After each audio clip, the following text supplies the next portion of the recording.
नमस्कार, ये आकाशवाणी शिमला है। अब आप राजकुमारी चंदेल से कोविड-19 पर विशेष समाचार सुनिए। कोविड संक्रमण में बढ़ोतरी जारी है। हम अपने सभी श्रोताओं से अपील करते हैं कि वे लापरवाही न बरतें, सभी एहतियाती उपायों का पालन करें और इन 3 सरल उपायों का पालन करते हुए सुरक्षित रहें। मास्क लगाएं, 2 गज की सुरक्षित दूरी बनाए रखें, बार-बार हाथ धोएं और साफ सफाई का ध्यान रखें। जीएसटी परिषद ने म्यूकोरमाइकोसिस के उपचार में उपयोग होने वाले एम्फोटेरिसिन बी को आईजीएसटी से छूट दे दी है। जीएसटी परिषद की बैठक के बाद केंद्रीय वित्त मंत्री निर्मला सीतारामन ने कहा कि जीएसटी परिषद ने विदेश से आने वाले कोविड संबंधी निःशुल्क सामानों पर आईजीएसटी हटाने का निर्णय लिया है। अब तक ये छूट केवल तभी उपलब्ध थी जब राहत सामग्री का निःशुल्क आयात किया जा रहा हो। ये छूट बढ़ाकर 31 अगस्त तक कर दी गई है। वित्त मंत्री ने छोटे जीएसटी करदाताओं के लिए घटाए गए विलंब शुल्क के साथ रिटर्न फाइल करने की अनुमति देने वाली माफी योजना की भी घोषणा की।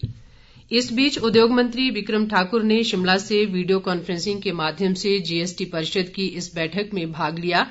उन्होंने कहा कि कोविड-19 महामारी से देश सहित प्रदेश की अर्थव्यवस्था भी प्रभावित हुई है, जिससे जीएसटी मुआवजे की राशि की आवश्यकता बढ़ गई है। उन्होंने कहा कि संकट के इस समय में जीएसटी दरों में वृद्धि करना उचित नहीं है।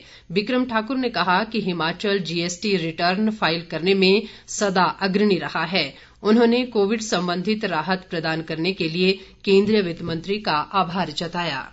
प्रदेश सरकार ने सभी दुकानों को 31 मई से सप्ताह में 5 दिन सुबह 9 बजे से दोपहर 2 बजे तक खोलने का निर्णय लिया है। मुख्यमंत्री जयराम ठाकुर की अध्यक्षता में कल शिमला में आयोजित उच्च स्तरीय बैठक में ये निर्णय लिया गया।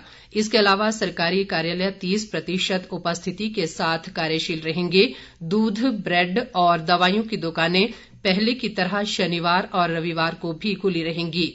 प्रदेश के सभी शैक्षणिक संस्थान बंद रहेंगे और सार्वजनिक परिवहन भी आगामी आदेशों तक निलंबित रहेंगे। 7 जून सुबह 6 बजे तक प्रभावी होने वाले अतिरिक्त निर्देशों के अलावा सभी प्रतिबंध व छूट पहले निर्धारित दिशा निर्देशों के अनुसार जारी रहेंगे।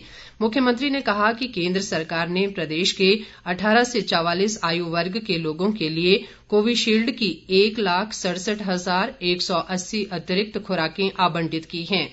उन्होंने कहा कि प्रदेश सरकार के आग्रह पर केंद्र ने निःशुल्क खुराक के कोटे में 46,630 खुराकों की बढ़ोतरी की है।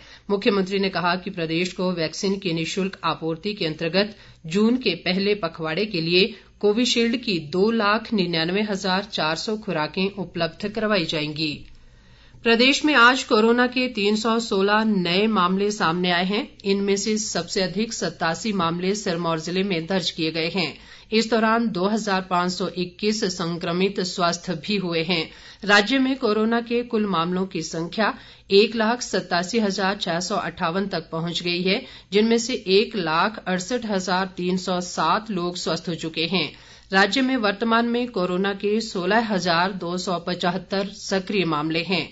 आज प्रदेश में कोरोना से 15 लोगों की मृत्यु हुई है और इसके साथ ही कोरोना से मरने वालों की संख्या 3,055 हो गई है। केंद्र ने कहा है कि देश में विकसित कोवैक्सीन टीके की वर्तमान उत्पादन क्षमता अगले महीने तक दोगुनी हो जाएगी।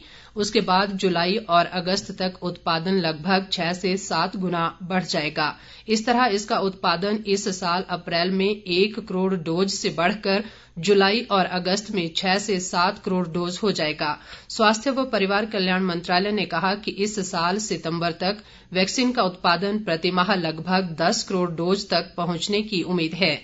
कोवैक्सीन टीका उत्पादन की क्षमता का विस्तार आत्मनिर्भर भारत के तीसरे चरण में भारत सरकार की ओर से घोषित कोविड सुरक्षा के अंतर्गत किया गया। इसके साथ ही ये समाचार बुलेटिन समाप्त हुआ। नमस्कार।